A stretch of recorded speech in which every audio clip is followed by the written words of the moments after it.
ശീതകാല പച്ചക്കറി ഗ്രാമമായ ഇടുക്കിയിലെ കാന്തല്ലൂരിനെ കൃഷി വകുപ്പ് കൈവിട്ടു. ഇവിടെ VFSCയുടെ ഓഫീസ് പൂട്ടിയിട്ടിട്ട് മാസങ്ങളായി. 6 വർഷം മുൻപ് സംഭരിച്ച പച്ചക്കറിയുടെ വില പോലും ഹോർട്ടികോർപ്പ് കർഷകർക്ക് നൽകിയിട്ടില്ല. ഇടുക്കിയിലെ ശീതകാല പച്ചക്കറികൾ പൂർണ്ണമായും ഹോർട്ടികോർപ്പ് മുഖേന സംഭരിക്കാൻ 2017 സർക്കാർ തീരുമാനിച്ചത്. സംഭരിക്കുന്ന പച്ചക്കറികളുടെ വില അതാത് ദിവസം കർഷകർക്ക് നൽകാമെന്നായിരുന്നു പ്രഖ്യാപനം. ഇങ്ങനെ പച്ചക്കറി നൽകിയ കർഷകരാണ് കടക്കെണിയിലായത്.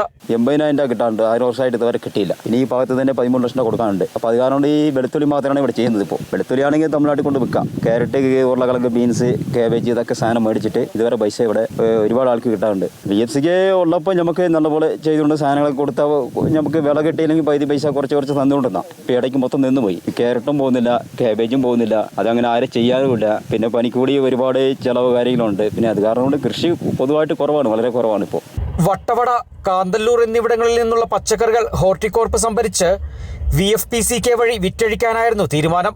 ഇതിനായി 4 റീജിയണൽ മാനേജർമാർക്ക് ചുമതല നൽകി. എന്നാൽ കാന്തല്ലൂരിൽ VFPCKയുടെ ഓഫീസും സംഭരണ കേന്ദ്രവും പൂട്ടിയിട്ട് മാസങ്ങളായി.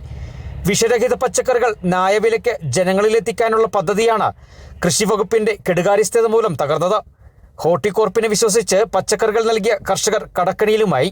ഇടനിലക്കാരുടെ ചൂഷണം മൂലം കൃഷി മുന്നോട്ട് കൊണ്ടുപോകാനാകാത്ത അവസ്ഥയിലാണ് ഇപ്പോൾ കാന്തല്ലൂരിലെ കർഷകർ. Kerala vision news, Idukki.